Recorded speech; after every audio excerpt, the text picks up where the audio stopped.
Hi there. Hello.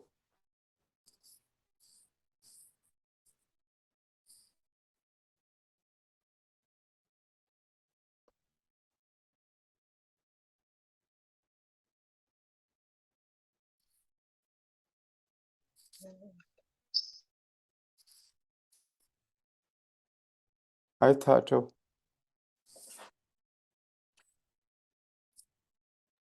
Hi, Hi there. How are you? I'm good. Hey, Aprajito. Hey, Tato, where are you connecting from? where you can Botswana. Botswana. Oh, wonderful. You're a student there?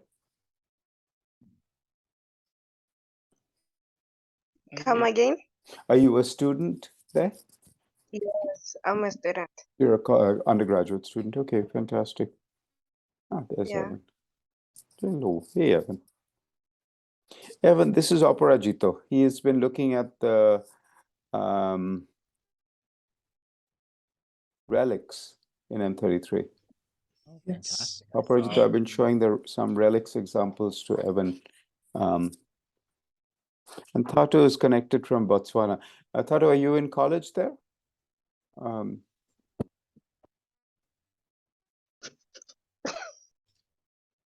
Tato, are you in college in Botswana? Yes, I'm in college. What are you studying there? What subject?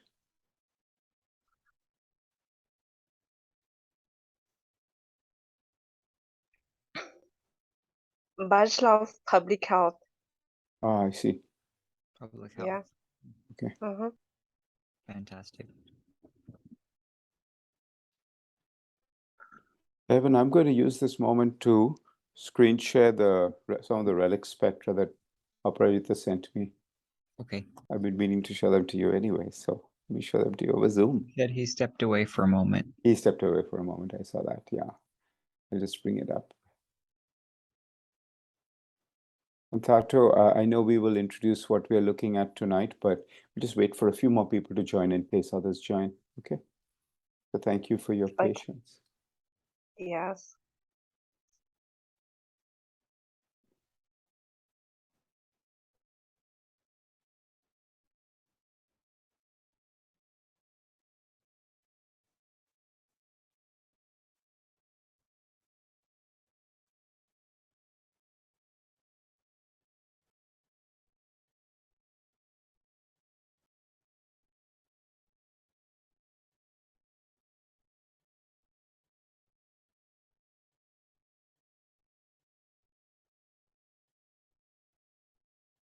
Evan, I've forwarded Aparajita's email to you, but I'm also going to screen share and show you what I have. Okay.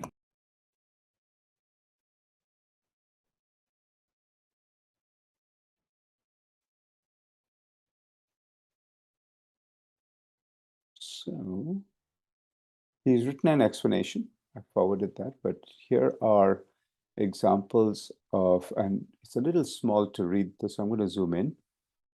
Then we can pan around.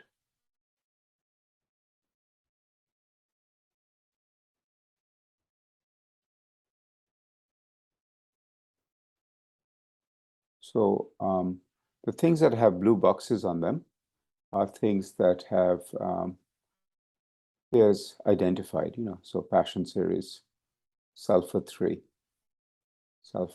Passion series.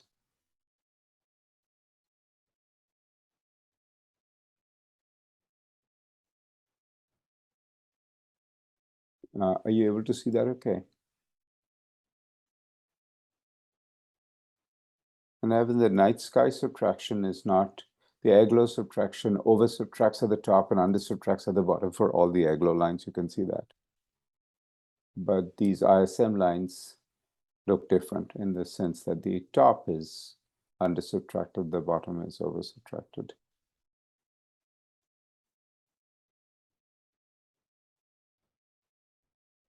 But these red lines are things that we basically weren't able to identify.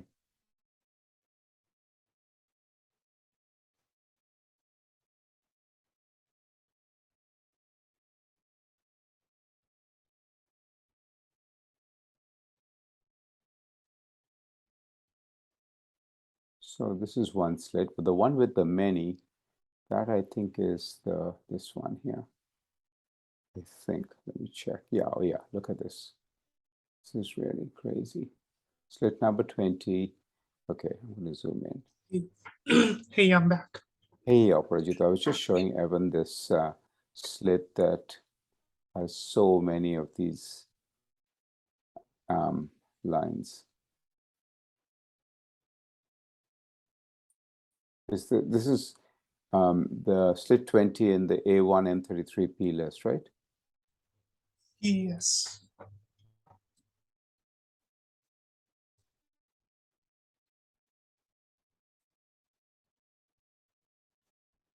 So this is a strong aglo line, Evan, where my cursor is.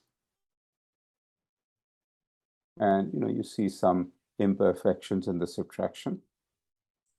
But then this line is a ISM line, and this one is an ISM line. You can see a faint one here as well.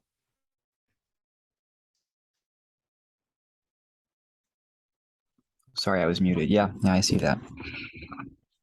Just look at the number of lines here. Yeah, it's quite a lot of stuff. Right, because you can see that comparably strong lines, or stronger lines, because you see more residual noise in this one that I'm pointing to, or this one, subtract off better. This one, even this one subtracts off better overall. These lines just show up, and they're there. They're Yeah. Sorry, I'm zooming out. I didn't mean to, but yeah, they zoom back in. There's a whole set of lines that are 9400, 9500. Oh, it's amazing. I exaggerated when I said 100 lines, but it's not. It's tens of lines. Many, yeah. Many tens. Many tens, yeah. Parajito, did you just identify them by their wavelengths? Yeah, so we have this. Okay. So we had like a list of common emission lines, or like not common, but like known emission lines. And we had the redshift that we had calculated using the 1D sky spec. So you just identify the H alpha into S2, the right ISM lines, and you can get like sort of an average redshift from that. So we use that redshift to shift these known wavelengths and place those markers that you see on the top axis. Yeah. Fashion, And helium-2. yeah, and I made two different plots for two separate plots, one for the blue side and one for the red side. Yeah. And then all you need to do is just like look along those markers and see if any features stand out. But every once in a while we get these features that don't line up with any of the markers, and usually you get like at most 2 to 3 of these on a single slit. But this is like an extreme outlier where you see so many. Yeah. Sorry. ISM emission. This is the blue side of the same slit, Evan. So you got H alpha N2, sulfur 2. And does the redshift of the ISM lines line up with the redshift of the star, or is it different? No, different generally.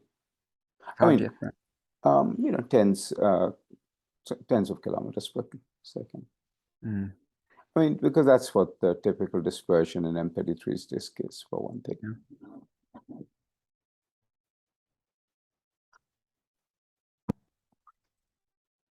It's fantastic. It's a good mystery, isn't it? Yeah. So this slit shows nothing unusual on the blue side. Right, Aparajito, this one? Yeah. We don't usually get, or like, I don't think we have ever been able to confirm an unidentified feature on the blue side. Like everything we've found on the blue side comes with a label on the top axis. I see. Yeah, I mean, helium is what we typically see. Helium-1. Yeah, yeah. And then There's you've some seen some helium, argon there's 3. there's some argon and there's some oxygen, you know, at the top sometimes. Things. Yeah. Yeah. Some of these you have so many passion lines, you could find the temperature of the system and therefore the ionization state of some of the metals. This one doesn't have too many passion lines, but there are some that do. Yeah, we do get passion lines, especially you know, lower order passion lines. Those are the There's brighter something ones. going on around 9500 for this one. That's just not. I've never seen such a cluster of emission lines. Yeah, I think you can see passion 9, maybe faintly. Yeah, there's like a bright smudge at the bottom, right, you know, below the 9 to marker. 3. This one. Yeah, yeah. Yeah, the rest of passion Yeah, I don't see lines 7. I don't see anything for 8 to 3. missing. Yeah, which is a bit unusual because when we get passion 9 to 3, we also get You the get the whole lower odd series. ones. Yeah, like you know, So, not the so whole this makes series, me but like doubt the whether ones. this is 9 to 3 actually. This makes me doubt whether this is passion 9 to 3 because it's probably part of some other sequence. Just happens to be, because, yeah, as you say, when you see passion 9 to 3, you see 8, 7, you see 10, and this one you don't see 10. You don't see 10, you don't see 11 or 12. Yeah, that's a possibility, and yeah, that makes identifying these unidentified features quite a challenge because sometimes we were looking for, you know, candidates. We're looking for species that could give these lines because some of the lines we see here, they do show up. Like I said, they do show up repeatedly across different slits, and there are like 2 to 3 lines that show up consistently. That we haven't identified yet.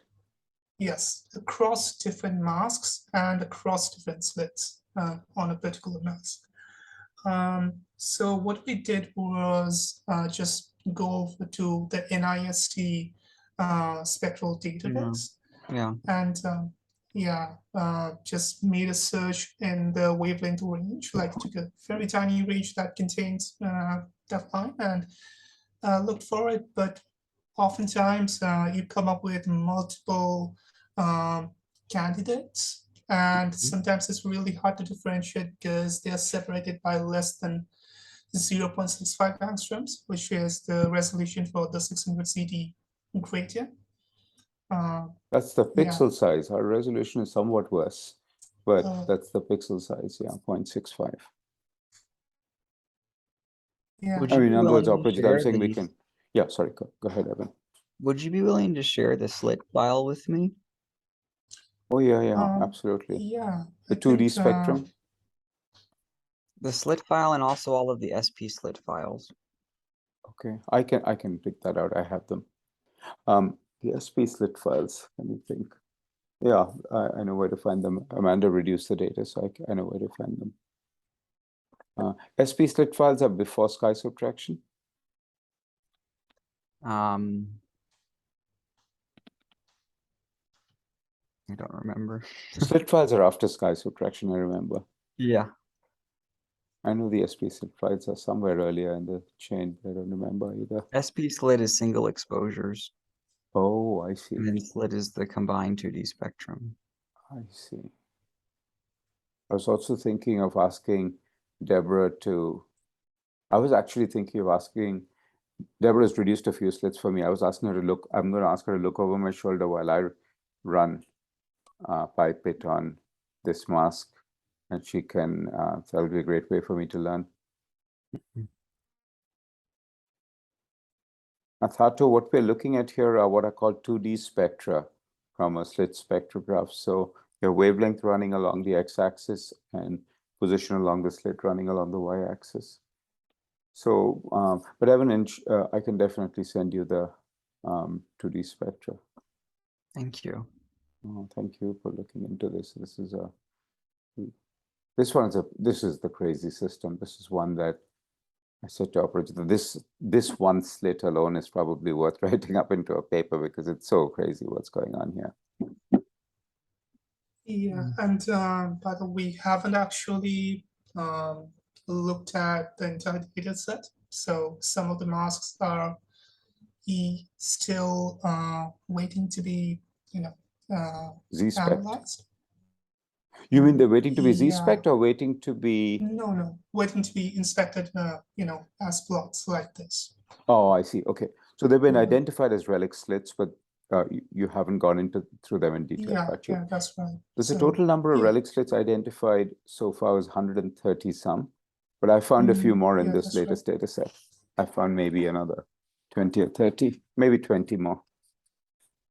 So I realized is that that I realized that you've already sent me the slit files. Oh, yeah. They're actually in the, you're right. They're in the, not the SP slit files, but the slit files were what Aparajita packaged up. Isn't that right in this email? Let me see. Yeah. yeah, I included the fix files. Yeah. Yeah, the slit files are here. BNR, yeah. Just for this one slit. Number 20.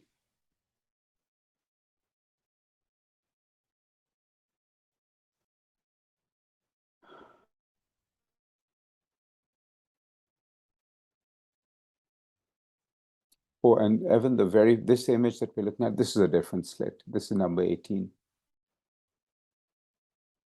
Right. Yeah. And this is the red side of 18.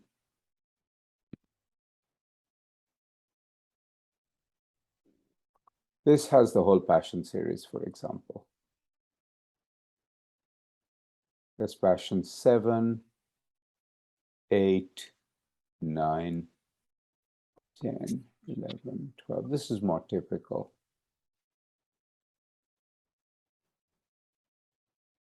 See, we haven't flagged these. If you can see my cursor, we haven't flagged these as ISM lines because I think this is just bad sky subtraction. These things at the bottom. Yeah. Because they happen with every aglo line. And initially we were using 1D sky spectra to look for these lines. Impossible. It's the 2D character that really makes them stand out because you can even see the aglo subtraction had under subtraction at the bottom at these wavelengths, but by the time you get to longer wavelengths, it's just the opposite. It's got over subtraction at the bottom. But every aglo line has it.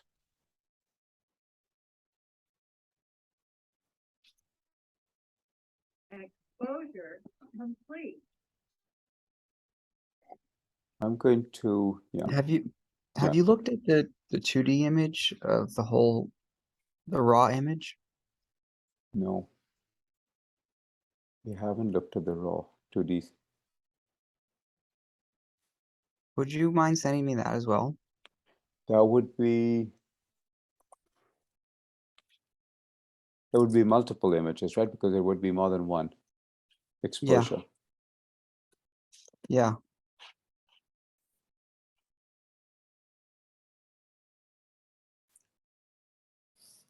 And that would be, but it would be 3 or 4 frames, however many we took. I think we took more than 4, but let me see if I can, I'll have to take that up.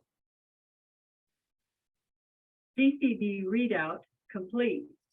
Evan had a very good suggestion, Aparajita, which is to put these slits against the HST image to see if they land, what it looks like. And one of the follow-up things he suggested, which would be follow-up Keck observations a year from now, would be to get IFU observations, so integral field unit, to look at the spatial character of these lines of different wavelength.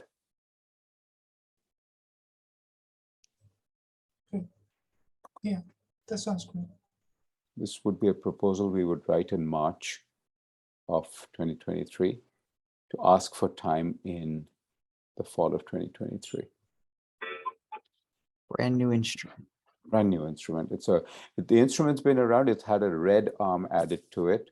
It's getting a red arm added to it, and it should be online for 2023B. KCWI and KCRM is the combination. KCWI is the blue side, KCRM is the red side, and these obviously would be on the red side. That these would be looking for these lines. But in the meantime, I think Ben Williams, who's the PI of the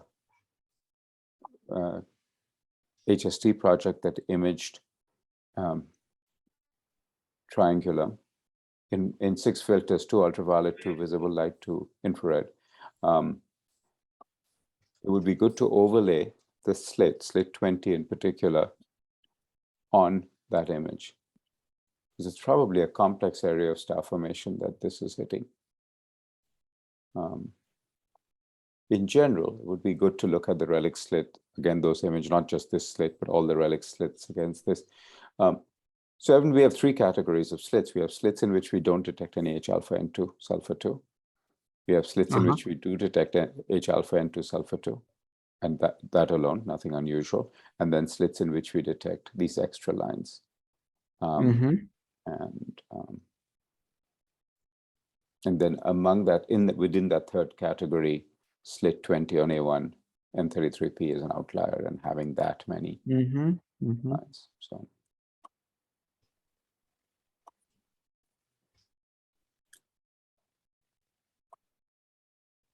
But do you agree that reducing this with pipette would be a good head-to-head comparison with what Spec2D is doing? I do agree. I would love to see the raw images though. I'll dig that up. Before sky subtraction, Yeah. But I suspect they'll be hard to see in the, no, I don't know. I don't know if they will. The way these will show up is you won't see over and under subtracted. You'll just see a change in intensity along the slit. Yeah, exactly. The night sky lines are pretty overpowering, so it'll be interesting to see. I agree. In general, it'd be good to look at them pre-sky subtraction, and certainly the raw spectra will be pre-sky subtraction, of course. So raw and SP slits is what I should do for you. Aparajita and I can get together on Zoom, and the data are all on the server on Pemla. The SP slits files where Amanda ran the reductions, as well as the raw data files are there.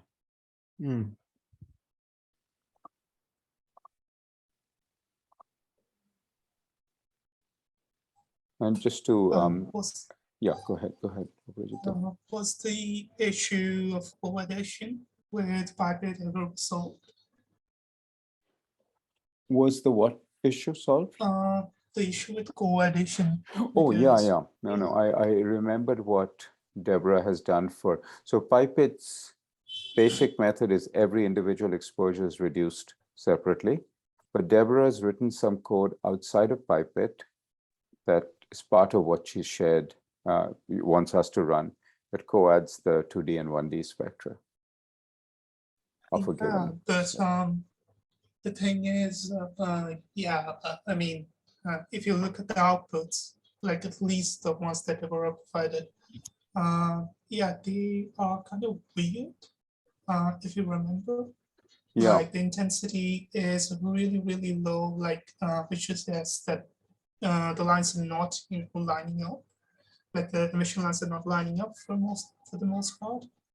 And the 1D spectra is completely messed up, like the wavelength arrays and the flux spreads. Like there are like negative wavelength values in some of the spectra. No, I think the way the data is stored, I think you have to display them in Ginga, and we'll have to get some help from Deborah on how to interpret the output.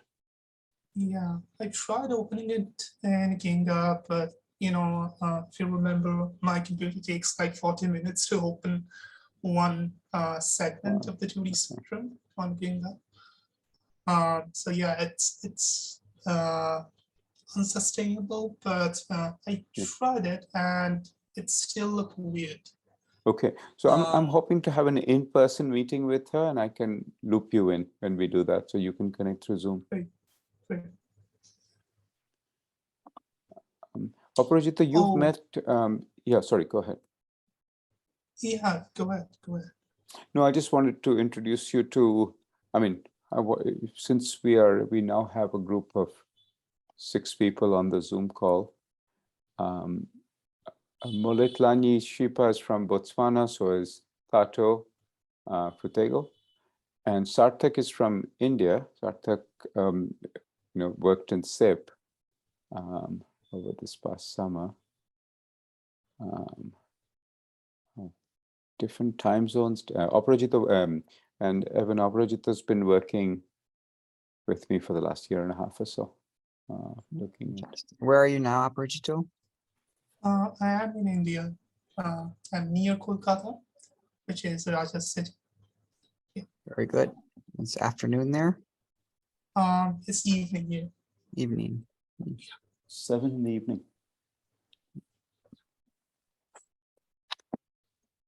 I need to go away for a moment, so I'll see y'all in a bit. Okay.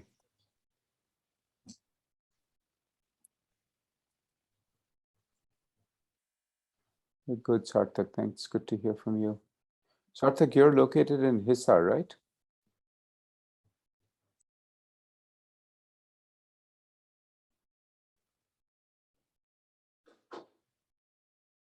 Okay, very good. Thanks.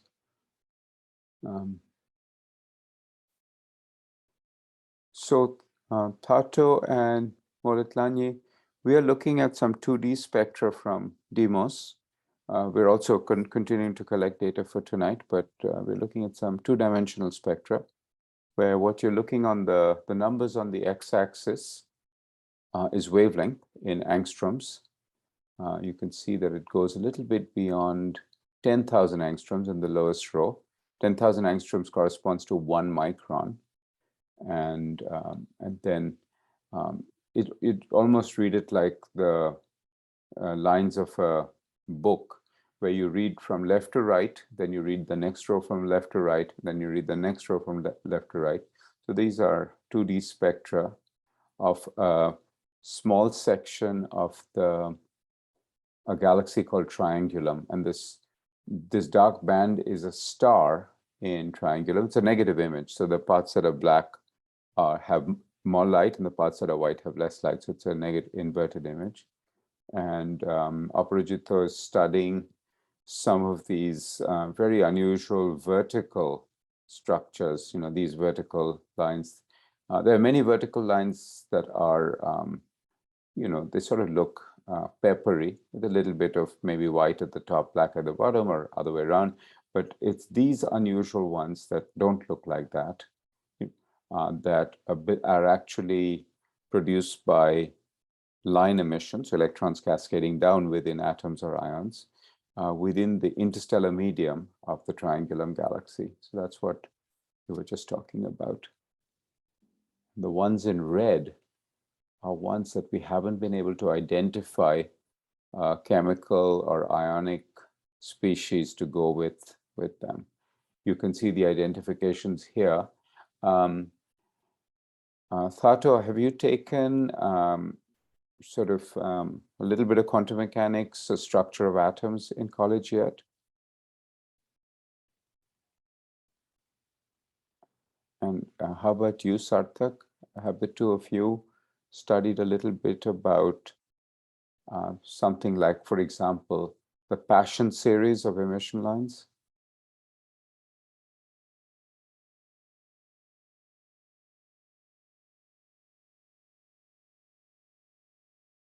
Let's see.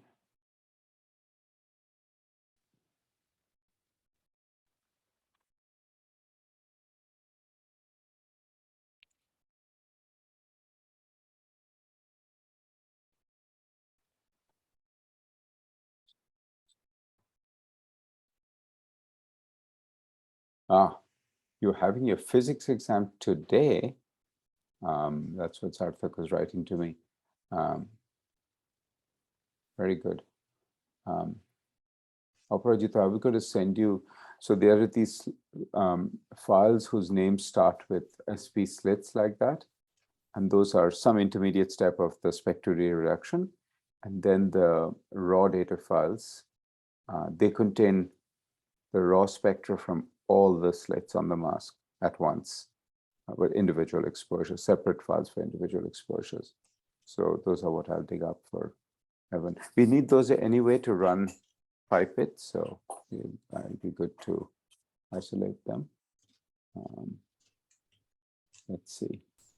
What is the other thing? Oh yeah, I was going to say the instruments that KCWI plus KCRM, this is the combination we would want to use in 2023B. I just put that in the chat. Stands for Keck Cosmic Web Imager and Keck Cosmic Reionization Mapper, I think is what they're called. And they are a category of instrument called an IFU, stands for Integral Field Unit. Now I can describe them based on these 2D spectra we're looking at here. You know, in these 2D spectra, you're seeing intensity as a function of two things. One of them is position along the slit and one of the axes. The other axis is wavelength. In an IFU, it produces, so you can think 2D spectrum is like data one cube, right? It produces a data cube. This one is a long rectangle, so it's two-dimensional. IFU is three-dimensional. It produces intensity as a function of two of the positions on the sky. So both sky coordinates are a deck over a small region of sky, mind you. So those are the X and Y axes, and the Z axis is wavelength. So intensity is a function of all three things. So they're often called 3D spectra instead of 2D spectra, or data cubes. In fact, a lot of radio astronomy, line emission line work in radio astronomy, or absorption line work in radio astronomy done as data cubes. GMRT produces that in India, VLA in New Mexico.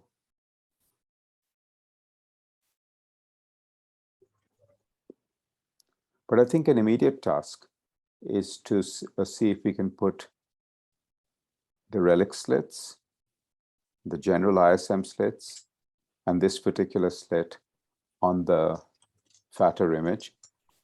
Has Yong sent you an H-alpha map of M33?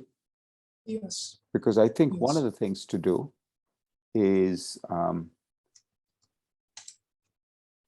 you know, if we make a histogram, so at the location of each of our slits, each slit, forget about whether they have any identified rare lines or any emission lines. If you take all the slits that we have, each slit can be overlaid on, you know, I don't mean manually, but each slit has a coordinate and an extent, and RA deck and an extent. So one can technically draw or have a computer draw a rectangle on Young's image and look at the average intensity within that rectangle. And if you make a histogram of those intensities, some will be consistent with 0 in the H-alpha map. Some will have a very large value. And it wouldn't surprise me at all if the relics are at the high end of this. The other emission lines should also be at the positive side of this. So this would be a good sort of test of, because we observed these slits blindly. We didn't care about what H-alpha emission they had. We targeted them based on the stars that were in those slits. And so after the fact, it's an unbiased sampling of the H-alpha. Now, there may be subtle biases in that we targeted young stars. They tend to live in star-forming region. So there could be indirect biases. But it would be good to, that's a quantitative analysis to do, that is looking at the H-alpha intensity histograms from Young's map for these different categories of slits, those that don't show any emission in our data, those that show some emission, those that show rare emission, those that show common emission, rare emission, and then this one slit with the slit 20 and A133P, and then overlays on the map would be a visual version of the same thing. Not the same What thing, do you because the overlays of the one of the advantages of overlaying it on the map is you'll get to see whether it's a even larger region than the slit. You'll get to see the spatial character, which is something you wouldn't see in the histogram of intensities. What do you mean consistent with 0 for the histograms? Say that again. What do you mean consistent with 0? Consistent with 0 meaning in the H alpha map is not a filled map from Young. There are parts of the sky in M33 where there's no detectable H alpha emission. So the intensity level is 0. I mean, consistent with 0 because there's noise. So some part will be negative, some will be positive. But within the errors, they'll be consistent with 0. That's what I meant. I think Young has sent this map already in some form. Yeah, we in fact used it. Like the Liv's group used it to make some plots for the presentation. Okay. Is it a FITS file? I'm sorry. I think so. I don't remember. I think so. Yeah. Okay. I want to share I my. mean, it's a data file. That's all I know. Yeah. You have Okay. to As long as plot it's yeah. as long as Liv is able to read it, I'm sure. Yeah. I told you. I think I spoke with you after I met Liv. It was very interesting to meet her in person for the first time. Yeah. I'm going to share my screen, but this time with sound, because I want to share what the software is doing. The DEIMOS software is running. I'll be right back.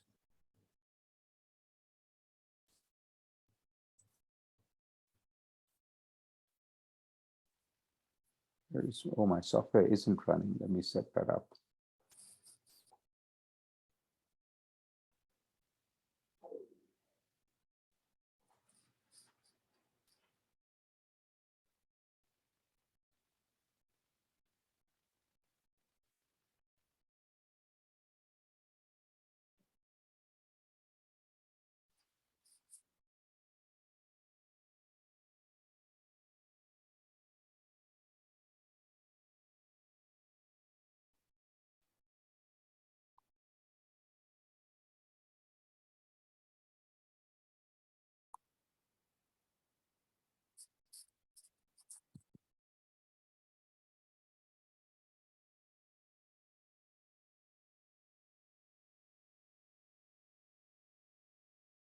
So Tato, Moletlani, Sartak, I'm showing you the same controller software control software that you were seeing a few hours ago. Moletlani, you saw it a few hours ago when you connected, and Tato and Sartak, you're seeing this. These are different parts of the telescope control screen. There are 4 of these windows at the bottom of my in my dock here. This is telescope control. This is more about aligning the slit mask for spectroscopy. This one is looking at the actual spectra we've just collected. This was for the previous galaxy we were pointed to. Then this is the software this is the interface that controls the spectrograph. And you can see Evan is taking a 30-minute exposure, 1800 seconds is integration. That's the exposure time. And it's a progress bar is showing is up to 1180. So it's got another 10 minutes to go, another 600 seconds to go. This is counting up. And it's also showing a percentage. Yeah, go ahead. Right.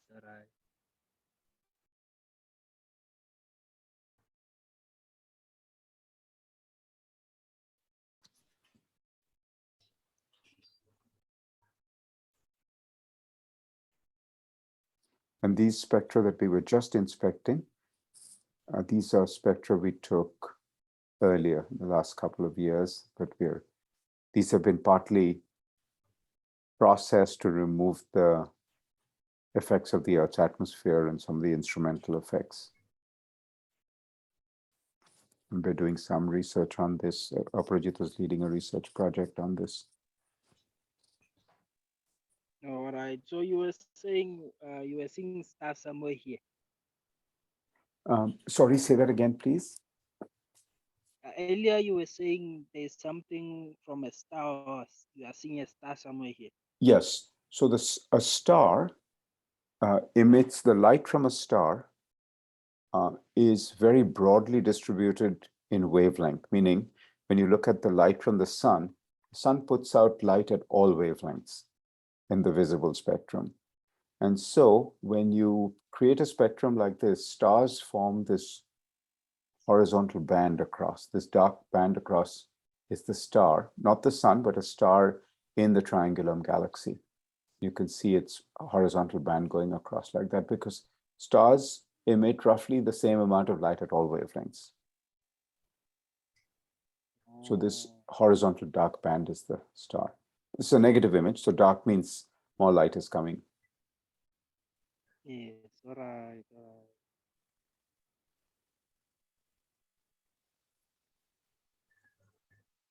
And the blue are what you have already identified. Exactly, and these are what the vertical things that we've drawn.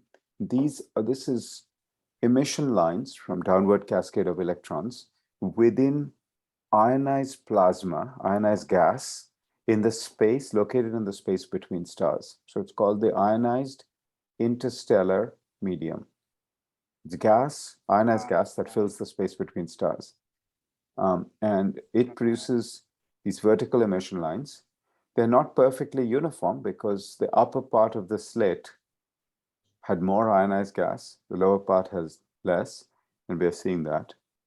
And yes, exactly as you said, the ones marked with blue rectangles with a label tell you what kind of element it is. So for example, this one is S with 3, Roman 3 after it.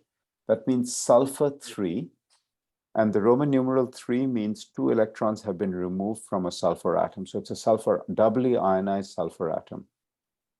This is an old way of labeling things. Roman numeral 1 means it's not ionized. Roman numeral 2 means 1 electron's been removed. Roman numeral 3 means 2 electrons have been removed, and so on. So for hydrogen, you can only have H1 and H2 because you can only remove 1 electron. There's only 1 electron in a hydrogen atom. But for sulfur, you can have sulfur 3, carbon, you can have also 3, 4, 5, 6, same for sulfur. So the blue ones are identified lines, and the red ones, like in the bottom row here, or not bottom row, these 2 rows, these we haven't been able to identify yet.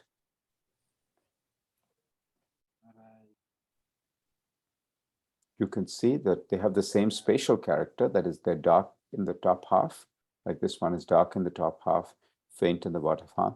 This is more intense than this one. And even though this is less intense, we have an identity for it. It's a Paschen series, means the electron is cascading down from level 7 to level 3. That's why it says PA 7 to 3. It was discovered by a scientist named Paschen, Paschen, and this is named after that scientist. All right. This is another Paschen series line. And you can see that when the electron cascades from level 7 to level 3 versus level 8 to level 3, there's a bigger amount of energy when you go from 8 to 3 compared to 7 to 3. Bigger energy means the photon has more energy, and the photon energy is related to photon frequency. The higher the energy, the higher the frequency, and the higher the frequency, the shorter the wavelength. So 8 to 3 has a shorter wavelength than 7 to 3. And then if we scroll up here, you'll see that 9 to 3 has an even shorter wavelength. 10 to 3 has an even shorter wavelength. So you and quantum mechanics tells you exactly what these wavelengths should be. Yes, that's nice. So what is beautiful is this galaxy is 3 million light years away, Triangulum, but we are seeing the same quantum mechanics going on in its ions and atoms that we can see in our own laboratory. Yes. And that's really important that it's the same quantum mechanics. Otherwise, it would be very difficult for us to interpret or identify what's going on. Yes, yes. So the universality of quantum mechanics is really important here. You see higher order Paschen lines, 11 to 3, 12 to 3, 13 to 3. Oh, and in the stop row, even more. And you know, notice how the lines are getting closer together, 15, 16, 17, 18. The lines are getting closer together. And you remember, in quantum mechanics, as you go to higher and higher energy levels in a hydrogen atom, they get closer and closer in energy. Yes, You can yes, actually yes. see that over here. So beautiful. That's nice. Yeah. Yes, yes, yes. So why most of these are for the third quantum state? Sorry, what was your question? What about the quantum state? Why are these Paschen transitions? So we are not only seeing Which Paschen one? transitions, we're also seeing Balmer transitions from level Oh, that down to also, level 2. okay. You know, at other wavelengths, you see Balmer. So I'll show you for this. Alright. You can see Balmer transitions in the previous spectrum that we were looking at. Oh, okay. So this is a Balmer transition. H alpha means level 3 to level 2. This is a Balmer transition. The other Balmer transitions are further, shorter wavelengths. And we don't cover a short enough wavelength to see the full Balmer sequence. The wavelength range of the spectrograph doesn't go to short enough wavelengths to cover the full Balmer sequence. All right, all right. And of course, the reason you see mostly hydrogen lines is because hydrogen is simply the most abundant element in the universe. Exactly. So yeah, that's why you get Balmer lines, Paschen lines. They are the most common lines because there's just a lot of hydrogen out there.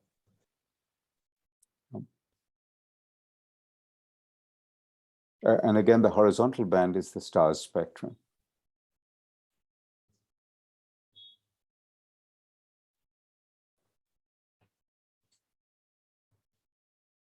And these occasional splotches like this, these are cosmic ray hits. These are from high energy particles that strike the silicon detector and release electrons. And the silicon detector doesn't know whether it's light that's released it or what has released it. So it just shows up as a boost in the number of electrons. But these are almost certainly cosmic ray hits. And we have anti-coincidence. We have multiple exposures, but in spite of that, you know, you get it. You don't all subtract off. This is a cosmic ray hit right there.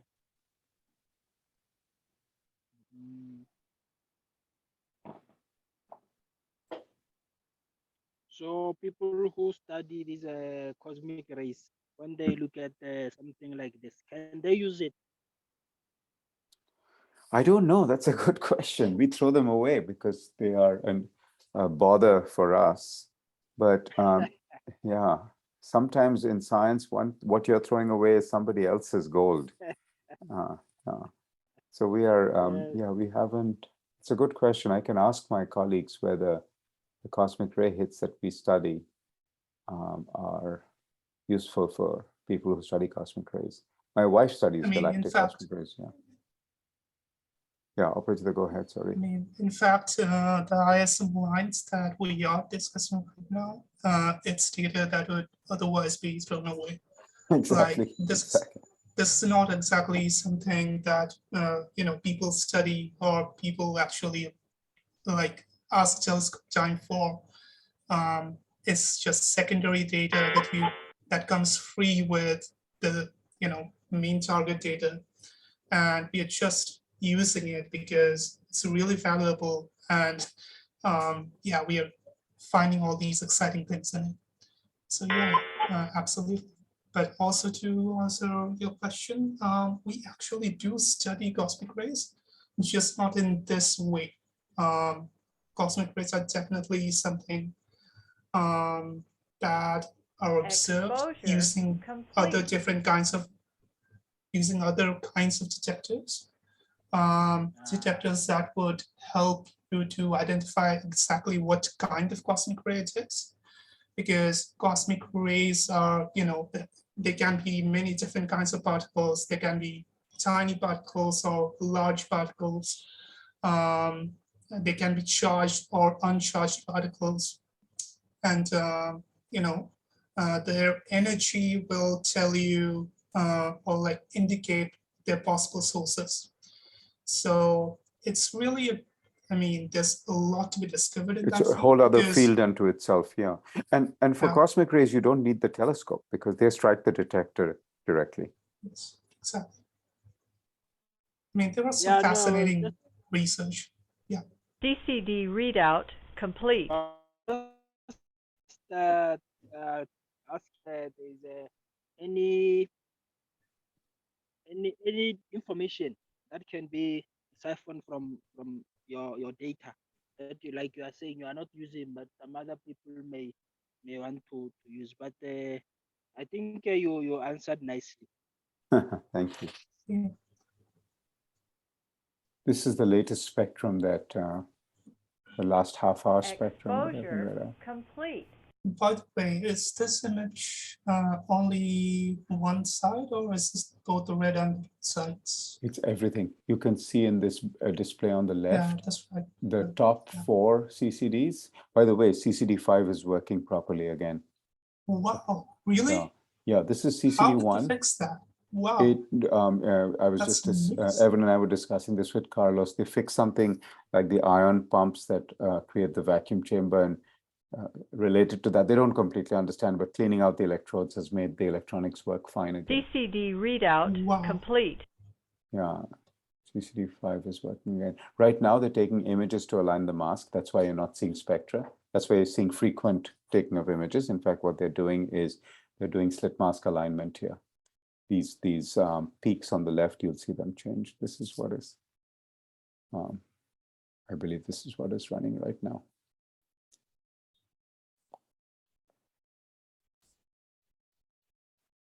Yeah, you can see Evan is. So what are the 2 columns there? Like The 2 columns, okay. So what happens, the way you align a mask is you take, you cut these 4 arcsecond by 4 arcsecond holes, square holes in the mask, okay, 4 by 4. And they are cut at the locations of bright stars. Bright meaning anything in the range 15th to 18th magnitude. And the reason you do that is, the reason you want bright stars, you don't want to spend a lot of time fine-tuning the alignment of the mask. You want to be able to take short exposures, 20-second exposures, 30-second exposures. And in that time, you should be able to collect enough. The star should be bright enough that you can collect enough light. You actually literally take an image through the mask. You don't use the grating as a dispersion device. You use the grating in what is called zeroth order, use it as a mirror just to take an image. And when you take that image, if the mask is lined up perfectly, the star should be shining through the center of this square box. So I'll describe what these plots are, but this extent of the pedestal, yeah, you can see the square box here. There we go. Evan is zooming in here. Let's see.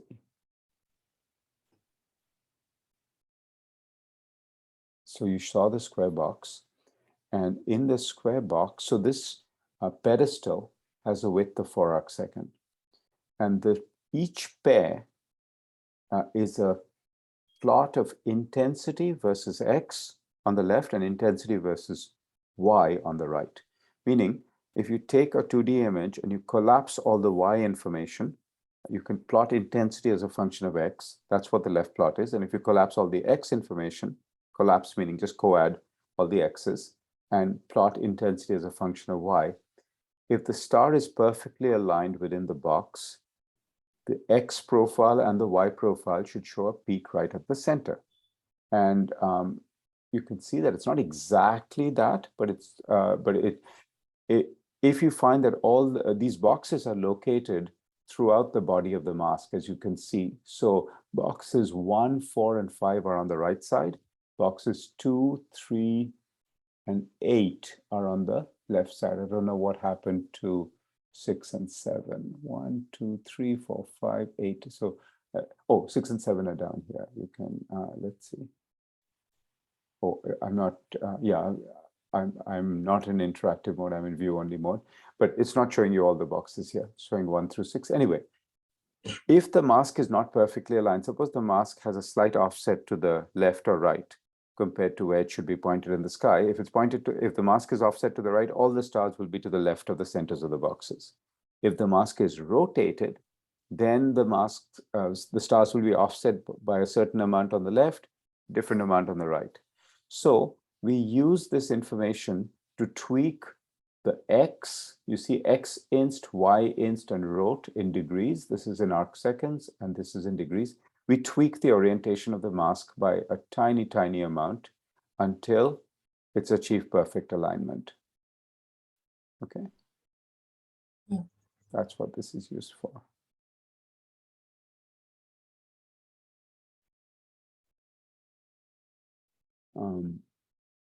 So yeah, again, X profile, Y profile. In some cases, the star is very bright, so the pedestal is hardly visible. If the star is faint, like it is here, the pedestal is quite strong compared to the brightness of the star. It rescales the plot, basically, so that the whole star fits. But you can see that in this case, the star, the height of the star is about as tall as the pedestal. The pedestal is produced by just night sky glow. Oh, okay. And when the seeing is very good, when the image quality is very good, you can actually see more definition to the pedestal, and then you see the star, you see more. When the seeing is bad, when the wings of the star are going all the way to the edge of the box, then the pedestal is harder to define. You see what I mean? Yeah. But this is called the slit mask, which is that metal plate alignment tool. And what is going on here is fine alignment. There's coarse alignment that happens first. And you can see at the top, there's image coarse align, image fine align, or fine alignment. This is the fine alignment tab that's being used. So these are nice pieces of software with the graphical user interfaces that are used for this kind of work, real-time work to align the mask. And so what does that window with, the green box moving into the purple box? What does that window do? Like, what does that align? Which ones? Oh, that one. Yeah. This one over here, right? Yeah, that's the one. This is called an FCS system. You'll see FCS all over. FCS there, FCS here. Stands for the flexure compensation system. Yeah. So when you're taking a very long exposure, Keck is an Altaz telescope. What happens is, even if you keep Keck pointed at a particular patch of sky, the sky appears to rotate relative to the silicon detector. So you have to rotate the whole instrument, the whole spectrograph, that cylinder rotates. So basically its gravity bearing, its gravity vector keeps changing in relation to the components. What this can do is it can cause the CCD to move relative to where the light was coming to focus. So you don't want that, right? Because that will smear out the spectrum during the course of, say, a 20-minute exposure. So the flexure compensation system makes sure that along the wavelength axis and along the spatial axis, that the 2D spectrum stays completely frozen. And this green box, if it's right at the center, that means things are exactly where they should be. Basically, it's looking at relative shifts. And the way it does this is it's got series of fibers. No, it's got actually not series. It's got 2 fibers on the left, 2 fibers on the right that put out emission lines from a copper, I think from a copper argon lamp. So can you see 2 rows over here of dots and 2 more rows of dots over here? So these are the 4 fibers. 2 rows of 2 fibers on this side. These are 2 more fibers on this side. And because it's an emission line and it's the fiber is like a point of light, and because it's emission lines, you get a series of dots with repeated images of that fiber. I'm sorry. So you take a spectrum, and you see a series of these dots. And as the telescope, as the whole spectrograph rotates to, track the rotation of the Earth, you want to make sure that these dots stay frozen. So every time the telescope, it looks like the dots are moving on the detector, the system compensates, and it has an elaborate way of compensating. There's a tent mirror that can toggle. The grating tilt can be changed to change the wavelength. The whole CCD is sitting on a stage that can be translated. They're overhauling that system, but they're going to overhaul that system. But for now, there's an elaborate system that can make coarse and fine corrections in X and Y, in wavelength and spatial directions. And the green box is giving you the results of that cross correlation to say how far it's shifted in real time. Every few seconds, it's taking an exposure with these copper lamps through the FCS system, and it's doing a correction. The purple rectangle here corresponds to a shift of plus minus 1/4 of a pixel. So that's the tolerance within which we're trying to keep things. You can see this is in pixel units. This is half a pixel. That's twice the half length of the box. The overall length of the box in X and Y is half a pixel. So it's plus minus 1/4 in X and plus minus 1/4 in Y.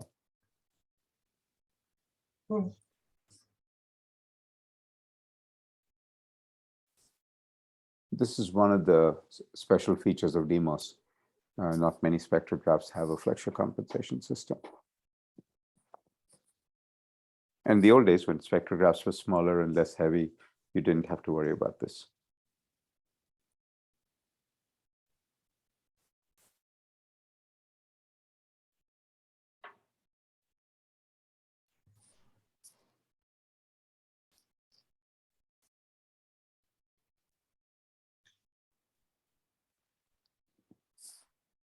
By So the this way, is- yeah.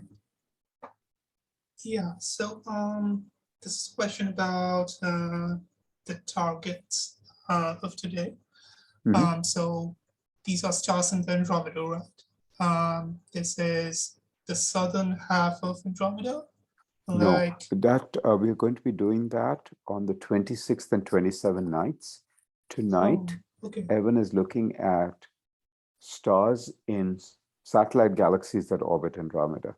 So right now, the mask is A22BL2, means it's looking at Andromeda 22, which is a satellite of Andromeda. And that's what A22 stands for, I'm guessing. And I don't know, BL2 is the name of the mask. A22BL2 is the name of the mask. What grating are we using? So the way you look at the grating is, let's see, 600 ZD grating, central wavelength of 7200, GG455 blocking filter. And the state of the thing is it's collecting photons. So, all of tonight, most of the first 8 nights, most of the night, we'll be taking spectra of satellite galaxies of Andromeda. Sometimes we'll be doing other dwarf galaxies that are not orbiting Andromeda. That's what Evan did at the very beginning of the night. And Andromeda 18, it turns out, is in the background of Andromeda. It's not really orbiting around Andromeda. But we're still trying to study the properties of these galaxies. Just because they're small systems compared to Andromeda and the Milky Way. So they provide some insight into what happens in low mass dark matter halos that host these small galaxies. I shouldn't say small, low luminosity galaxies. They're also small, but low luminosity and low mass are the key things.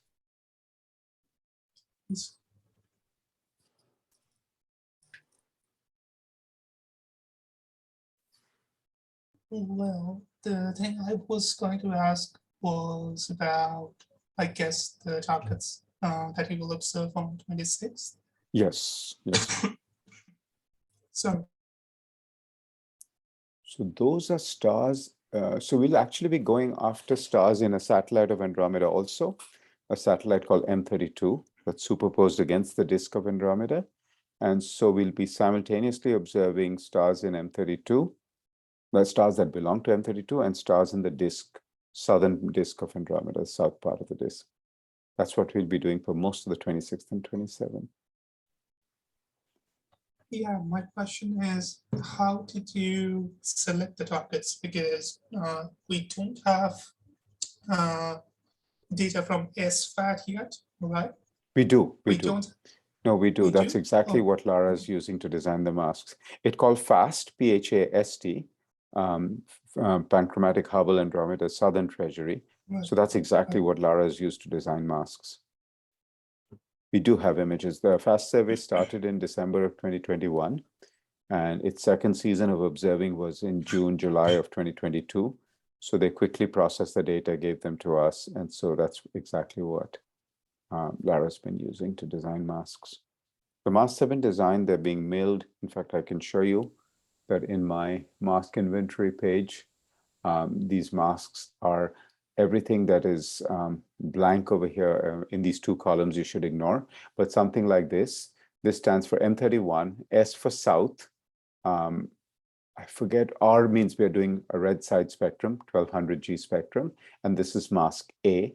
This has, the design has been submitted, it's been processed by the system, but it hasn't yet been mailed. If it's been mailed already, that column, the third column populates. So some masks like this one has been mailed already. It was mailed meaning, diamond bit with a drill with a diamond bit has gone into this piece of aluminum and actually cut the holes. So this was mailed just very recently, 9/18, basically on Sunday it was mailed. It's already early hours of Monday here. Whenever this is populated, it means the mask has been created. These two are in the queue. This one has been mailed. This one has been mailed. This was mailed on the 12th of September, this on the 18th. So you can see in the last week, they've made a few of these. This was mailed on the 3rd of September. You can see this one is centered on M32, whereas these other ones, some of the ones that you saw earlier in the sequence, this one here, M31, meaning they're close to M32, but a little removed from it. I can show you, I actually have a map that shows this. Let me see if I can display my screen. I remember the map. Yeah, it's got a fan pattern. I didn't know the FAST survey was already in progress. It's in progress, yeah, definitely. Let's see if I can quickly show you something here. I have a slide that shows this. I was showing it the other day at a talk.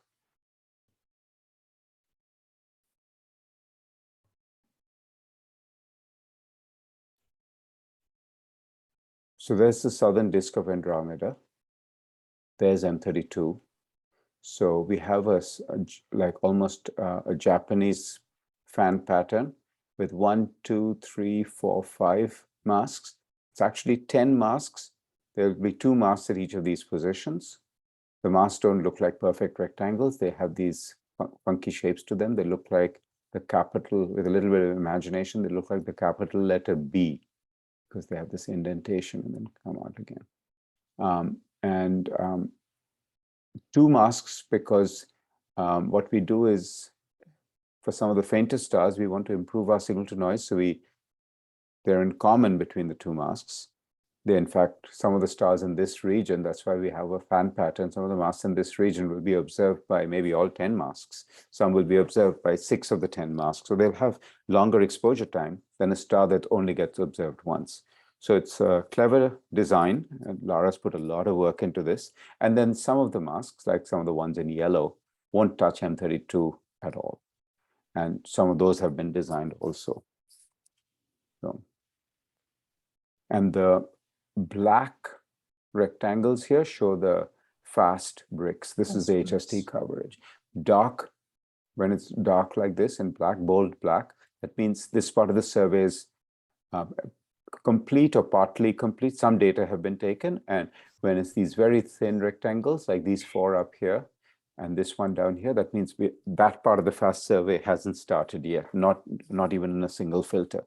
The FAT is taking observations in 4 filters, 2 visible light filters and 2 UV filters. So in these bold black regions, some subset, either all 4 filters, that is 2 ultraviolet and 2 optical filters, have been observed, or only 2 of the 4 have been observed, either ultraviolet or optical, and in the process of collecting the other 2. But that's enough for us to design masks. And you see what I mean about M33 shows this also. There are regions of intense star formation. This is an ultraviolet map in the background. It's a galaxy map of Andromeda.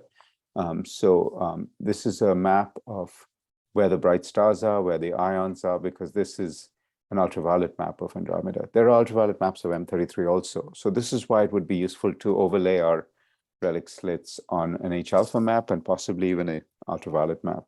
The ultraviolet map probably won't have as good resolution. It has, like a few arc-second resolution, whereas the H-alpha map should have something like an arc-second resolution, 1 arc-second resolution. And we have those maps for M33. We do, yeah. Galaxy has observed M33 and M31. This map is a Galaxy map, GALEX.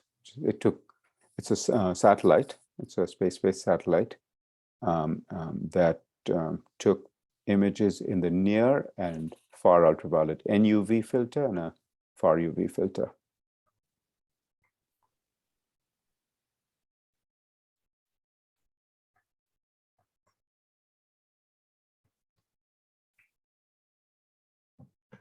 Sarthak, Athirat's email, Athirat's UCSC email should still be valid because he's a student there.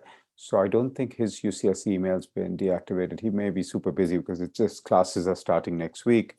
We are still in our summer holiday. Classes are starting next week. He may be away. He may be outside the country even. I don't know. I can try to reach out to him. Or CC me when you reach out to him, and I can try to find a way to reach him. Okay. Okay. I'm going to step away for a minute. Okay. Be right back.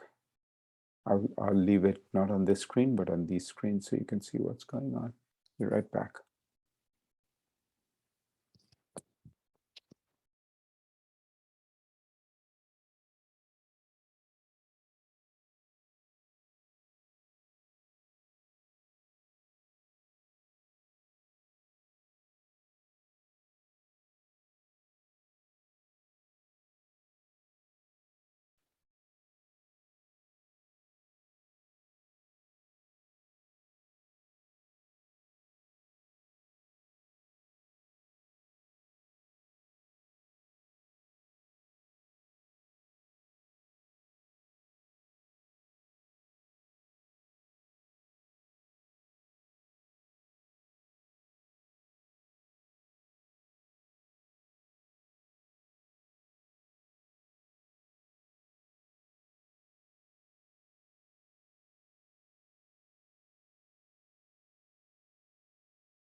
I'm sorry, I'm back.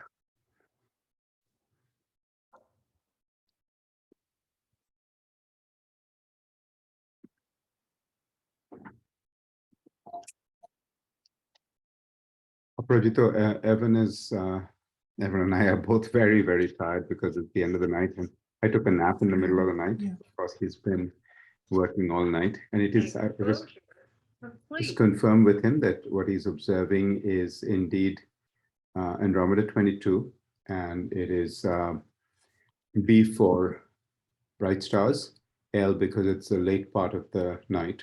So it's designed for that. And I see Yael has joined. Yael, we are definitely going to observe some RLRA, 2 RLRA at the end of the night. So it is super early for you. It's 7:20 and you had a late night last night. So thank you for getting up. Heather, did you want to say hello? Hello. You have one new person from who wasn't there before. That's Sartha, Ah, high school student in India who worked with us all summer on a research oh, cool. project. Pretty awesome.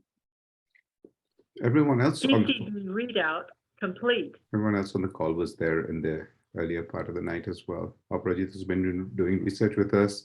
Yael has been doing research, of course, and Maunakea from. We had another student from Botswana a little while back. She hadn't connected in the early part of the night. She was an undergraduate. She's an undergraduate in Botswana, who I hadn't met before, but she's connecting for the first time. Pretty cool. Are conditions still good on the summit? Yeah, they're great. It's beautiful out there. Just looking at all the cameras. The moon must be rising. The crescent moon must be rising soon. I think it already is up. Hmm. Yeah, it's pretty high in the sky already. Looking at the live feed from Subaru on YouTube. Did you say you can see it on on the Subaru feed on YouTube? Yeah, it's just off the top of it, so it's been up for a little bit. Okay. Both Kecks are looking the same way.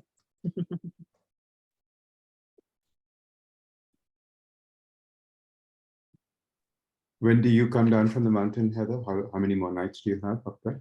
This morning actually, and then you'll have Tony Connors taking over Okay. for pretty much. I think he has you guys pretty much for the rest of his shift, except for his last night. Okay. My last night was the 27th. So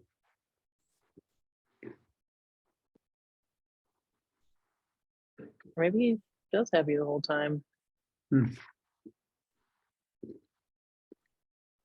is it typically a 10 nights on, 10 nights off? Oh yeah. Okay, you work with all these people. That's right. Yeah, so you'll have you the whole time then.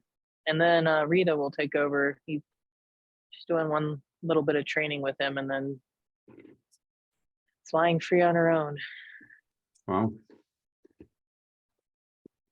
And then we start mat training, and then we get another OA in October to replace Joel, who is irreplaceable. Who is totally replaceable. One of our observing assistants, OA is observing assistant, retired, and that's Joe. Yeah. He's found his way onto various Slack channels, and nobody's pushed him off yet. So we're still letting him chat with us. He has over 30 years of experience. We need to keep him around for little brain picks, I'm sure. Oh.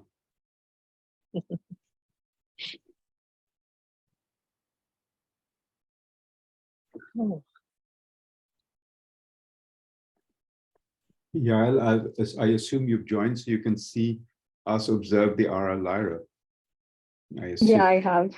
Yeah, so that'll happen. I'm going to give you the exact time at which that'll happen in case you need to go off and do something and come back. I'll tell you the exact time.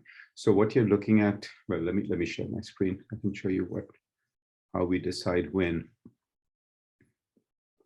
So this chart that you're seeing here with these highlights, let me highlight tonight, which is Sunday, September 18th.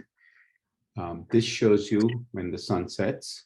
1632. This is all the times are in zone HST, Hawaii Standard Time. So sun sets at 6:30, sunrise is at 6 a.m.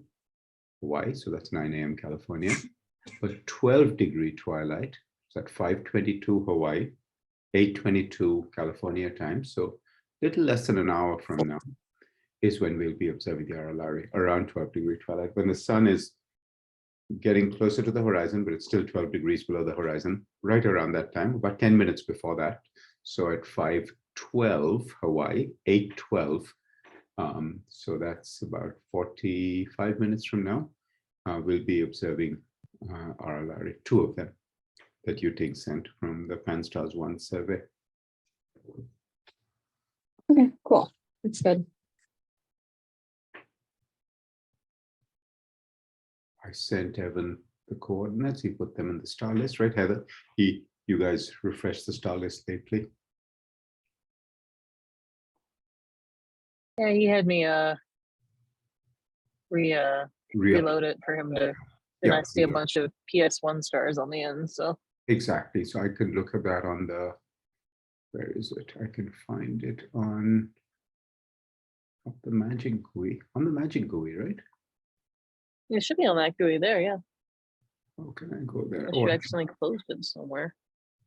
Yeah, actually, by going to Guider, I'm in view only mode. That's why, but I can. I don't want to interfere with what's going on right now. So, yeah, they've been loaded. I can show them in another way. Here's how I can show them. Let me see.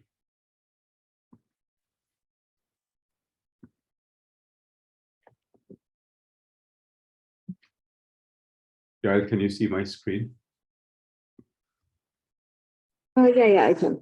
So those are the 4 RLR we've just added to our what's called our star list of targets. They're not always stars, but in this case they're all stars. The ones with an hour, these are the RA. The first 3 numbers are RA. The next 3 numbers are DEC. So these last 2, their IDs are PS1, 12221 and 9252. These are the PS1 IDs. This is the RA and the DEC. You'll see that the RA is around 540 and 616. And if I go back to this ephemeris page, 540 and 6 something is not too far off from what is the RA that is overhead. So when it's a 12-degree dawn, the RA that's directly overhead is about 5 hours, so 454, 5 hours. So something that's at 540 is easily observable. Something that's at 616 is also easily observable. Anything that's about 2 or 3 hours over to the east or west is pretty easily observable. You don't have to point the telescope. You can imagine that when something is 6 hours over, it's right at the horizon, either setting or rising. So plus minus 2 hours is, plus minus 3 hours is within 45-degree angle of the zenith. So whereas these 2 targets, the first 2 would be observable at the beginning of the night. You see they have RAs close to 1844 and 1929, and at the beginning of the night, the LST at the beginning of the night is 1840. And so something with 1844, something with 1929 would be observable at the beginning of the night. The main reason we picked these 4 RLR is we've observed them before. And it's better to get more data points on the same RLR than to get a few data points on random RLR. So we want to get lots of data points on a few RLR. So that's why we're observing these. We're adding to the database rather than adding more measurements for the same stars rather than adding more stars.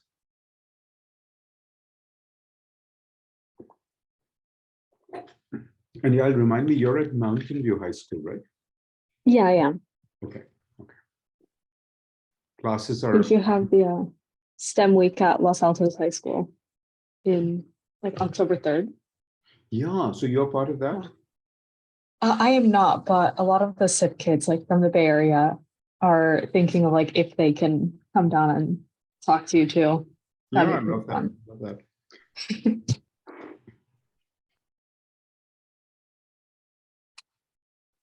So that's being hosted by Los Altos High School, but you're saying that other schools may be able to, kids may be able to. Yeah. Is it on a Saturday? I can't remember now. No, it's on I a Monday. think it's on a Monday, yeah. Monday, yeah. Monday. But it's after school hours or during school hours? No, it's like right before lunch. Okay. Well, yeah. That's right. You'd have to take permission from your school to skip school to go to this? Yeah. I see.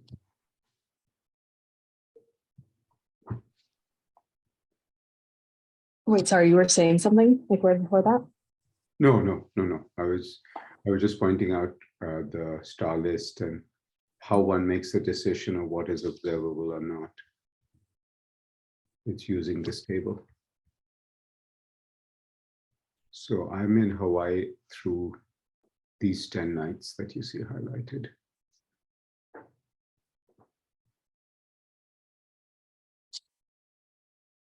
Oh, so are you in Hawaii right now? Yep, I'm in Hawaii right now.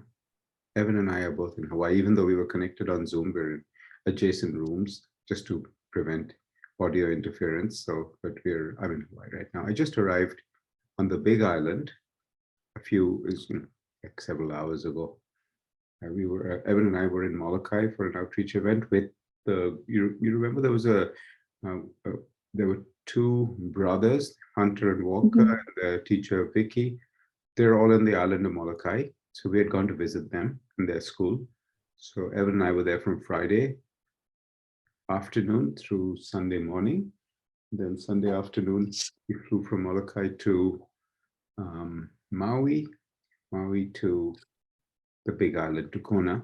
And then we drove from Kona to Waimea to use the telescope. Yeah. That's fun. Yeah, I got confused because your time, like on your laptop, is still in California time. That's correct. I've left my laptop on California time. My cell phone is on local time here. And it helps me keep track of meetings because most of my schedule is on California schedule. Yeah, this clock up here, right? Is on California. Yeah. I'm so used to it. It's become second nature. So when I was in India, that clock was always on California time.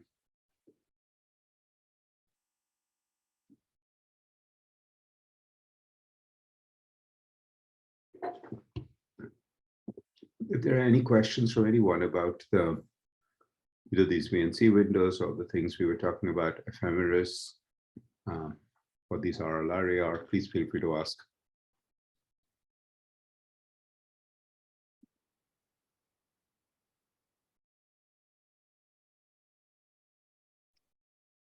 By the way, Raja, Mojima and I sent you an email last.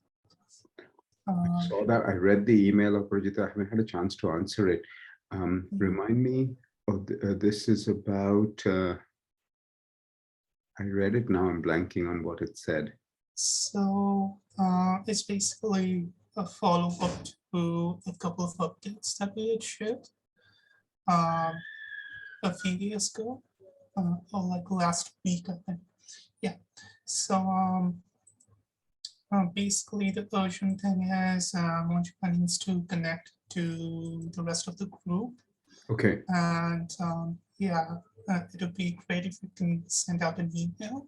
Okay.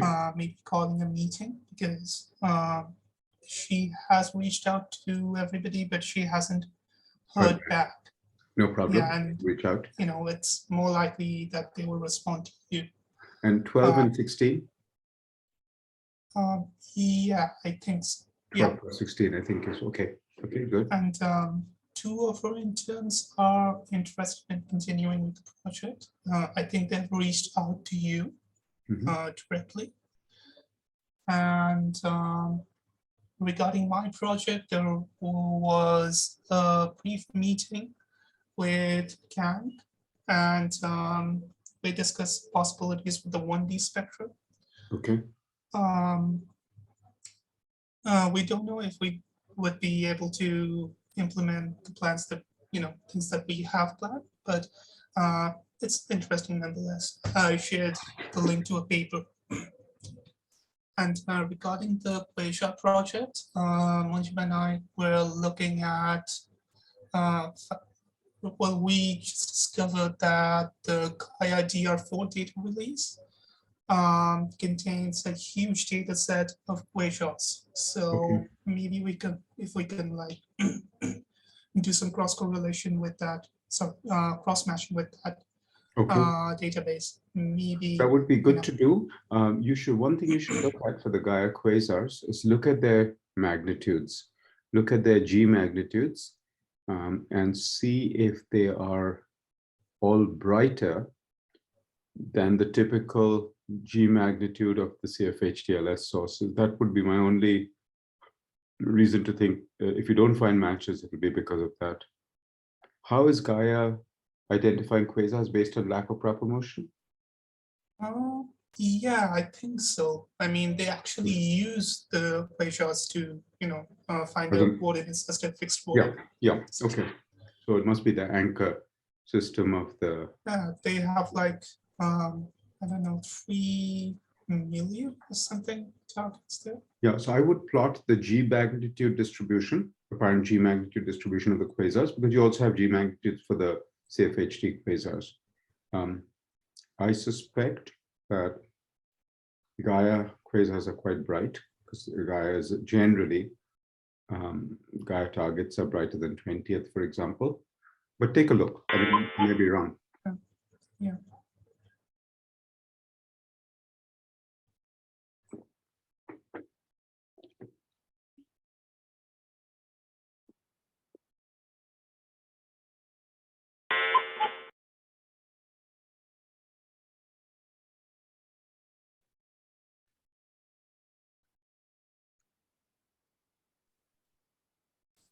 What are these notifications? Which one, sorry? These, I mean, the cuckoo clock.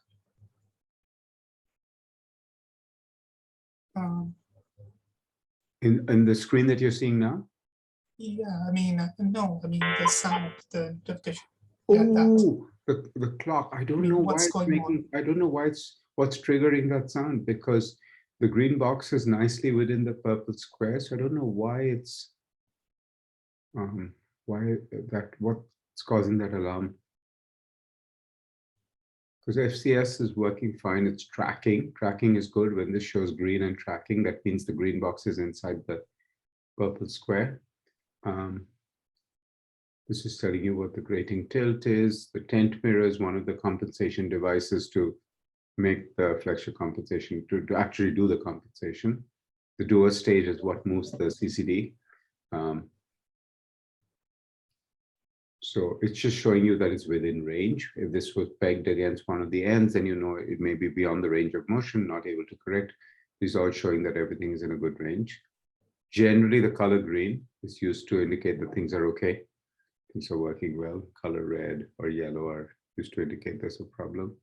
I don't know what the clock, what the cuckoo clock sound is, why it's sounding so frequently.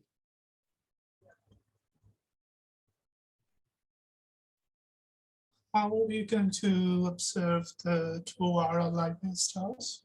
So the way we will observe them right now, you see under slit mask, it says A22BL2. On this pull down menu, let me see if I can quickly, because it's a long exposure, there's a lot of time to go. I'm going to switch to out of view only mode. And I'm just going to show you by clicking on this. I won't do anything, but you can see there are many different slits available, and we'll pick LVM slits for the slit. That's LVM is a special slit mask that has a series of single slits, really, in a straight line of different widths, and we take the narrowest one of those and put the RLRA on it. Narrowest one to get the maximum possible spectral resolution, highest possible spectral resolution. We'll keep the 600 ZD rating. Don't need to change that because we want to get the wavelength coverage to get H alpha, H beta, and all of the lines. So that's one of the changes. We won't change the central wavelength. We won't change any of these other things. I'm going to go back to view only mode. Otherwise, if I'm moving my cursor and Evan's trying to change something, it'll interfere with each other. So in view only, I can move my cursor and he doesn't see it move. Or he sees it move, but I can't change anything. So, So basically, we are having the multi-slit spectrograph to work like a single slit spectrograph. you know, it's a special mask that's designed for observation of single objects. LVM slit C. C means it's the third version of this. L means it's a long slit. V variable in width, depending on which one we want to use. M for mirror. It's a very shiny surface on the back of that slit. So that in this image here, you'd see there'll be slits going across this, 5 slits like that, and this is even more shiny than this aluminum plate for the mask. So it's a special kind of mask with a where the back surface is mirrored, or front surface is mirrored. Light is going in from, when we're looking at this, light is going in from the sky into this thing. So the front surface of this is mirrored. So the reflected light can create a clear image. And when the star is shining through the slit, it will look like a perfectly symmetric hamburger, where as much of the light is spilling out above as below, then you know the star is well centered on the slit. We'll see all this in about, what did I say? What was the ephemeris showing? That we would go to it around, what time? 12-degree dawn is at 5:22. We'd go to it around 5:12. And it's been about half an hour.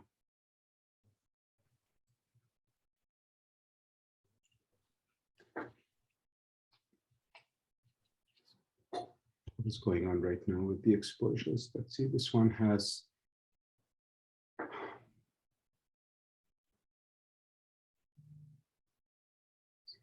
it's about how many minutes to go? 500 seconds, so 8.5 minutes to go. Exactly the amount of time it takes light to travel from the sun to the earth.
Aparajita, one other thing I was thinking about for the, was it the A1 M33P mask that has that slit?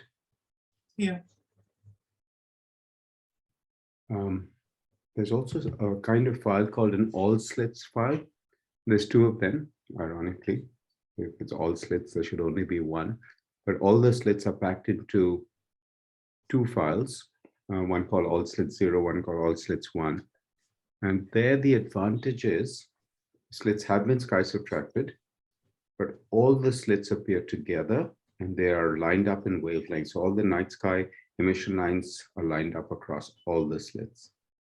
So I'll send that as well to Evan and you. So there's 3 things just to remember in the notes. One is these SP slits files, the absolutely raw data from the telescope, which will be multiple files, and then the two all slits files, all slits 0, all slits 1. And I know exactly where to find them. They're in different locations, the all slits files. All of the files are on the server Pemla, and some of them are on my laptop as well. But you may as well go to Pemla and find it for them.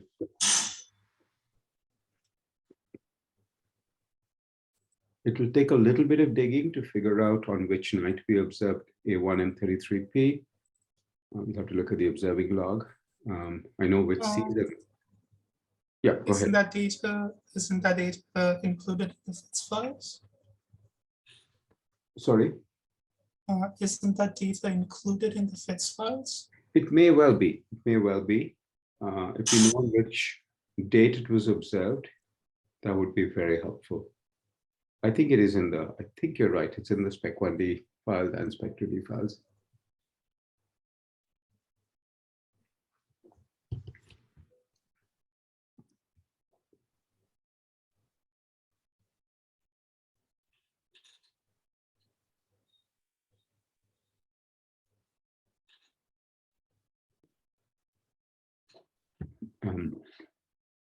And you said this is A1M33P, right? That's right. That means, let me see, I have this information somewhere. I should be able to tell you at least which, I should be able to tell you which year it was observed in. Let me at least do that.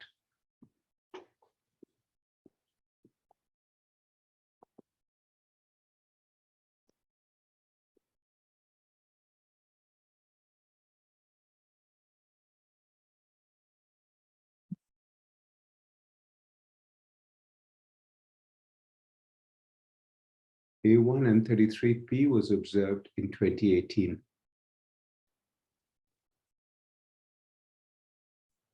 I'm just Okay. seeing this from my directory search.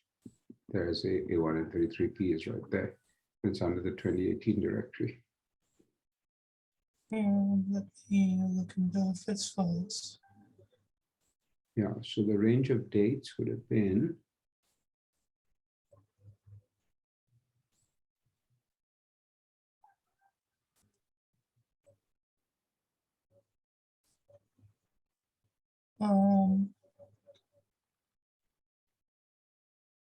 Yeah, date observed says 2018-12/03. okay, good. That's the UT date. That'll be useful information. We'll need that to get the raw data. Yeah, I can share something else then. You said 2018-12/03, right?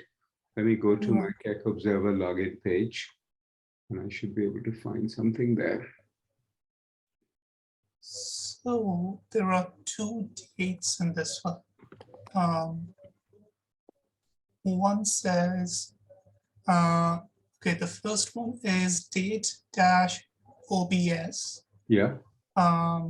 Yeah, the header, the column name is date-OBS, and that says 2018-12/03. Okay. And then there's another header called date, just date, not OBS, and that says 2018-12/15, and it has a comment which says creation date. Ah, that might be the reduction date on which it was Right. reduced. Right. This doesn't seem to go back long enough. It goes back to 2022, 21, and 2019. It doesn't go to 2018. What are you looking for? The observing logs. I can find them in my directory, but they're not on this web page. Yeah, I'll look for it another way.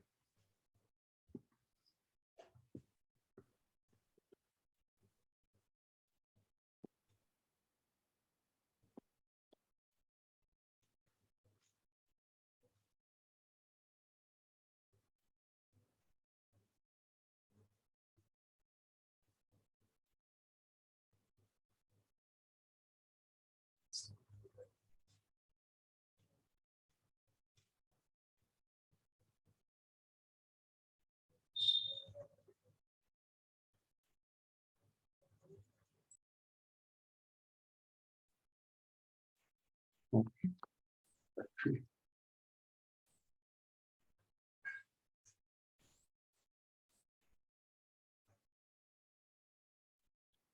Well, 1803, right?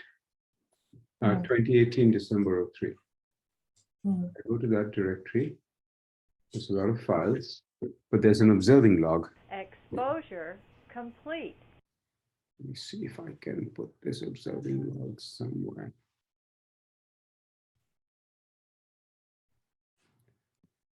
Just give me a moment, sorry.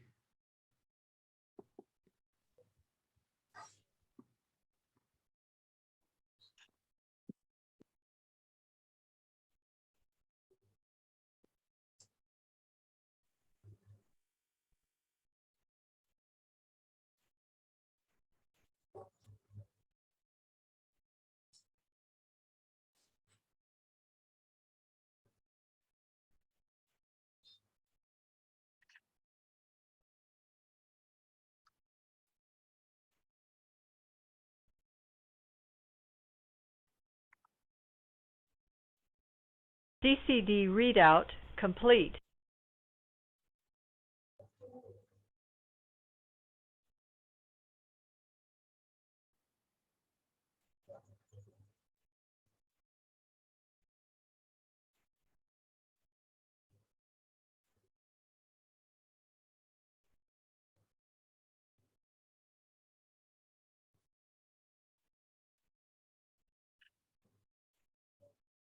What? Sorry, I didn't copy that. Oh, that's because I didn't type the full thing in.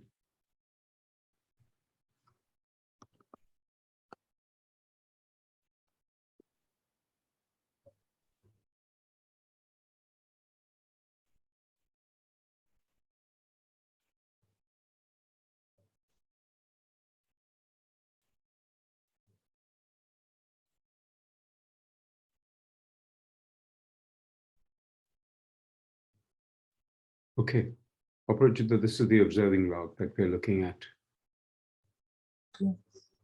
Okay, so the science exposures are listed here. If you want to write this down, it's D1203. Okay, I'm going to put this in the chat. Just give me a moment. So it is, what did we say, 2018 Deck 03, so directory. And under that, it's D1203, that stands for December 03, of course, _00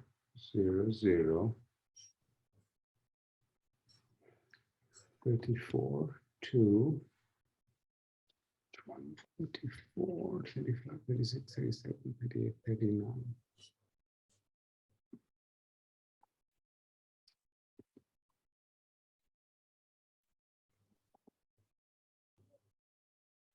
These are the raw data. A1 and 33P. I don't think they appear anywhere else. So, and you can see the exposure times, 1120 seconds. So just 80 seconds short of 20 minutes. 1, 2, 3, 4, 5, 6. 6 times 20 would normally have been 2 hours, but it's a little short of that, the amount of time we spent. Yeah, that matches the information on the FITS file. Okay. Yeah, that also says 1120 seconds. Okay, times 6. That's what we did for this other mask. And then for K1 and 33P, we only did a little bit, and then we observed it the next night to finish it up. By the way, A2 and 33P is messed up. The 2D spectrum is messed up. I see. Completely messed up, or just some slits? Yeah, all the slits, all the relic slits at least. Yeah, it just looks. Maybe we can like pick out known features, like at least the bright ones, maybe. But it's like really. Let me see if I have any notes about it. It's the wrong directory. Let me get out of this.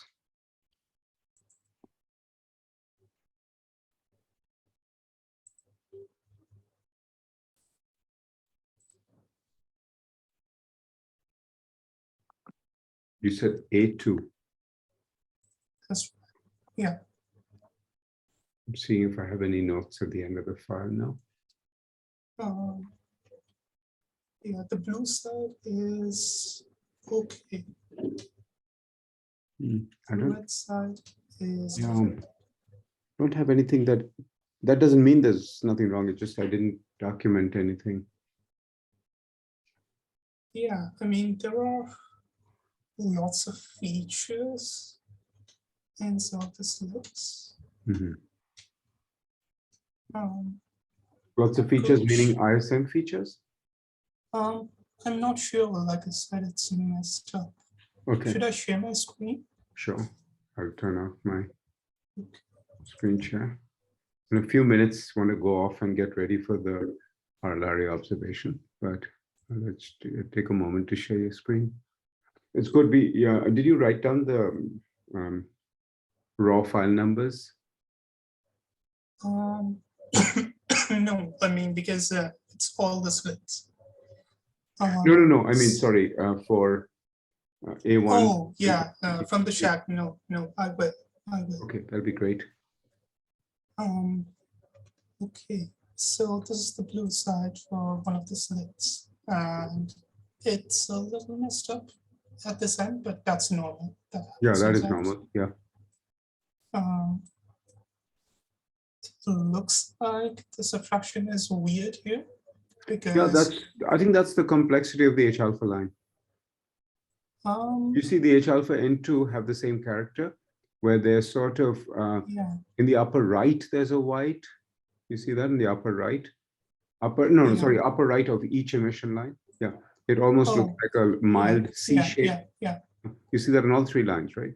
And that I think is characteristic of what's going on in H alpha and N2 and sulfur 2. You can see that in sulfur 2 very clearly, that sort of pattern. But the other night sky lines, like the one helium 1 doesn't show that. It's a different character right at the top. So this is definitely a relic slit. Sulfur 3 has a different character, but helium O1 has a different character. O1 looks more like N2 sulfur 2. I think you're right. It must be a difference in spatial distribution because the sky subtraction looks good. Yeah, the sky subtraction otherwise looks good.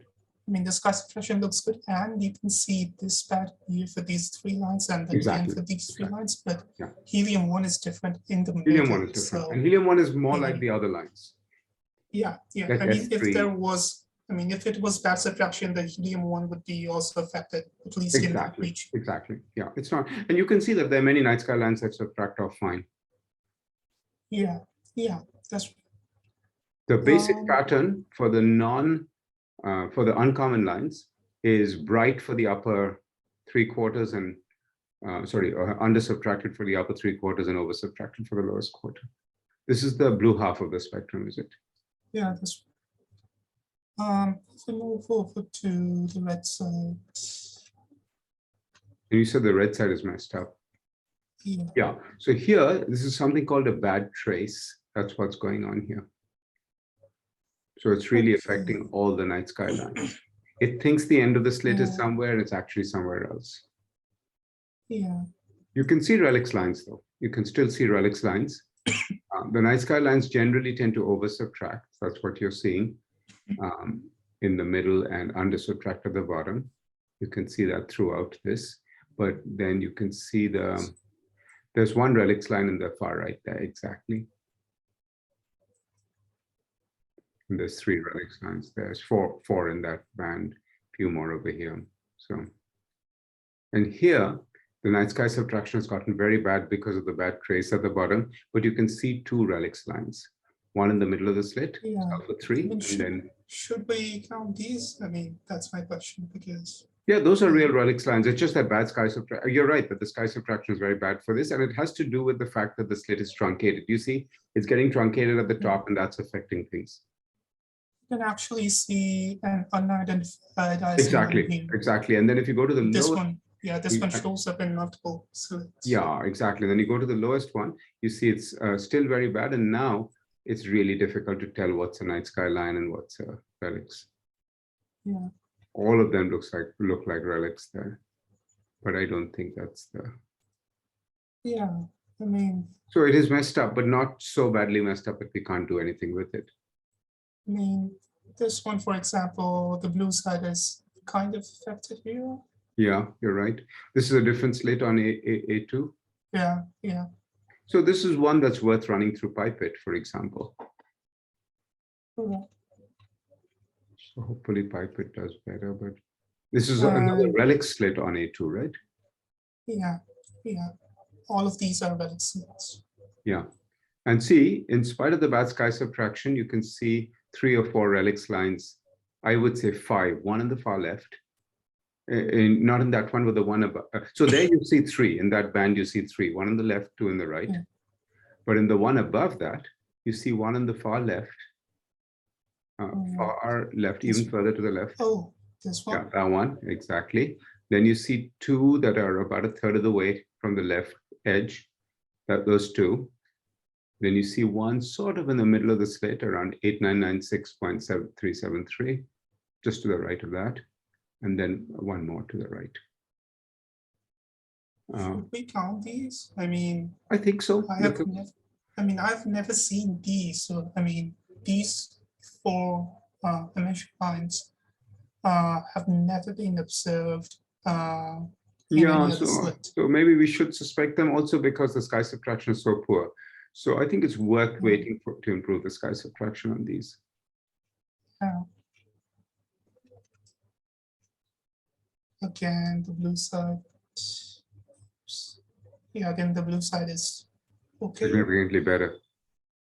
The red side is okay. Not great, but okay. Yeah. You can see the relics lines there. Like you can see 2 lines there. That one and the one to the left of that. 3 lines. Yeah.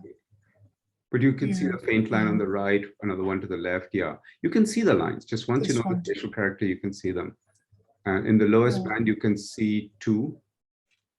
Yeah. And there you can see 2, that one and the one to the right of that. Yeah. Okay, I should go because we should stop this and stay on the, I'll stop the recording, but stay on the Zoom call because we'll observe the RLR next. Hey, Flora. Hello. I'm going to stop the recording, okay?